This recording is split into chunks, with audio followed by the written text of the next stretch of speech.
আশা করছি তোমরা ভালো আছো। আমি সবসময় চাইবো তোমরা জানি ভালো থাকো। আজকে একটি মজাদার রেসিপি নিয়ে এসেছি, দই বড়া। তাহলে দই বড়া বানাবো কীভাবে দেখে নাও। আজকে বিউলির ডাল নিয়েছি, আর কাঁচা লঙ্কা নিয়েছি, একটা আদা নিয়েছি। এগুলোকে পেস্ট করে নেব। করা হয়ে গেছে ডাল। এবার একটু নুন দেবো, নুন দিয়ে এটা ফাটিয়ে নেবো, যাতে হাওয়া হাওয়া ধরবে সেরকম ফাটাতে হলো। প্রায় 5 মিনিট ধরে ফাটাবো। কতটা ফুলে গেছে এটা, এরকম এইটা দিয়ে এই হ্যান্ড বিটারটা যদি নাও ফাটাই, হাত দিয়েও ফাটানো যাবে। হাত দিয়ে ফাটালেও অসুবিধা নেই।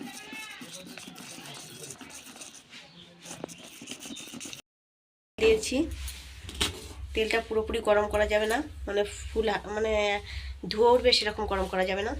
একটু গরম হলে হাতে একটু জল লাগিয়ে এরকম বড়াগুলো ভেজে নিতে হবে। আর বারবার জল লাগিয়ে নিতে হবে, কারণ লেগে যায় হাতে।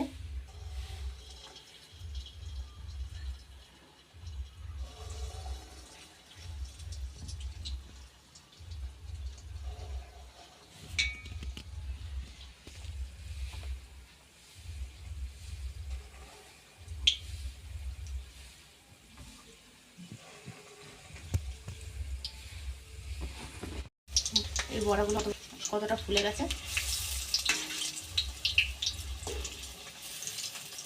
এগুলো আঁচটা বেশি জোরে দেওয়া যাবে না, হালকা হালকা আঁচে ভাজতে হবে, নাহলে ভেতরে কাঁচা থেকে যাবে।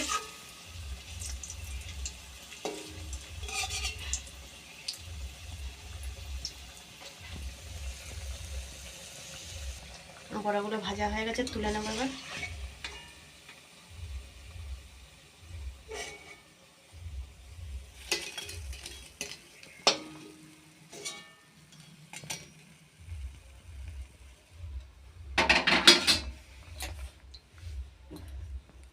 বাকিগুলো এরকম বড়া করে নেবো, বড়া করে ভেজে নেবো।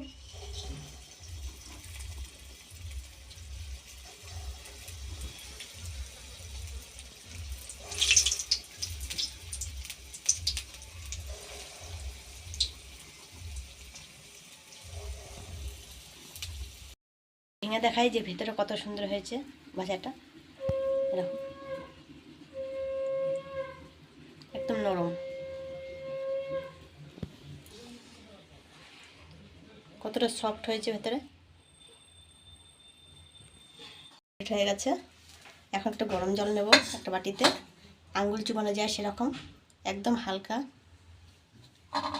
গরম জলটা, বেশি দিতে হবে না। এবার বড়াগুলো সব ভিজিয়ে নেব। তেঁতুলের চাটনি করব, তাই তেঁতুলটাকে ভিজিয়ে বীজটা আলাদা করে নিয়েছি। এবারে তেঁতুলটা কড়াইতে দিয়ে দেবো চাটনি করার জন্য।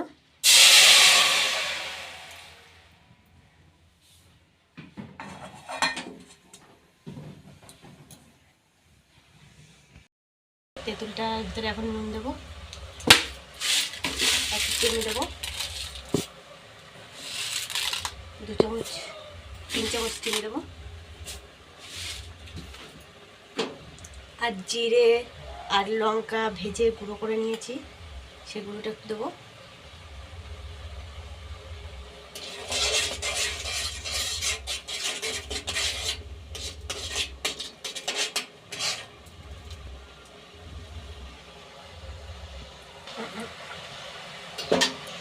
মানে তেঁতুলের চাটনিটা কমপ্লিট হয়ে গেছে। নিয়েছি প্রায় 500 গ্রামের মতন,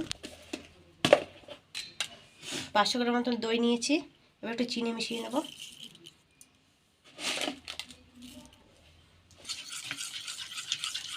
এবার দইটাকে ফেটিয়ে নেব।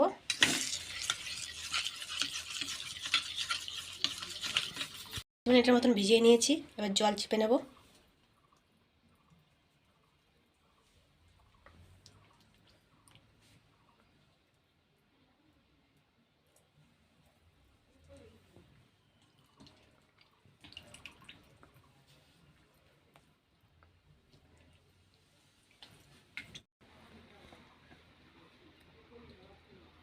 দইয়ে সব চুবিয়ে নেব।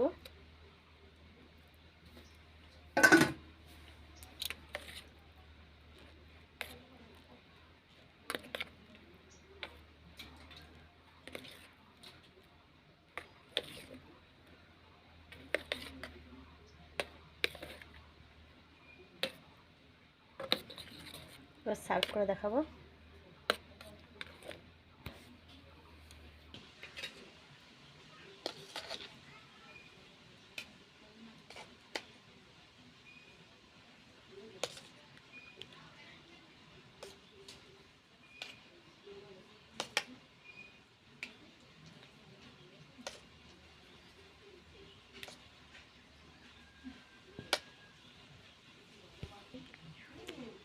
দেখতে সুন্দর লাগার জন্য একটু লঙ্কার গুঁড়ো দিয়ে নেব, কাশ্মীরি লঙ্কা।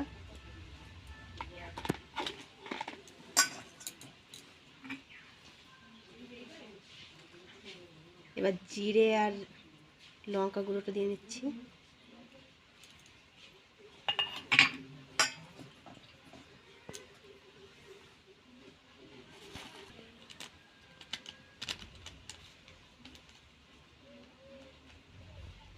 একটু চাট মশলা দেবো।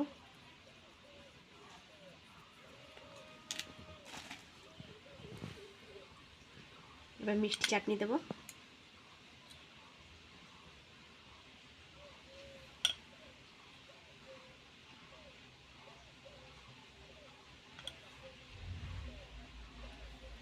আমি ধনেপাতার চাটনি দিয়ে নিয়ে আমি পছন্দ করি না ধনেপাতার চাটনি। আপনারা যদি পছন্দ করেন আপনারা ধনেপাতার চাটনি দিয়ে নেবেন। ওপর থেকে একটু সেও ভাজা দিয়ে নিচ্ছি।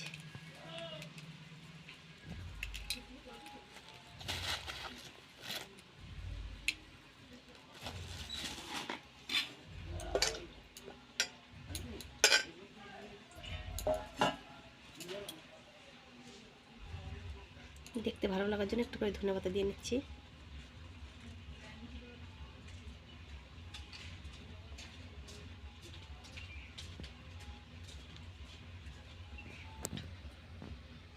আমার দই বড়া রেডি। আর দই বড়া যদি আপনাদের দেখে ভালো লাগে তাহলে লাইক কমেন্ট শেয়ার করে আমার চ্যানেলটিকে সাবস্ক্রাইব করে দিয়ে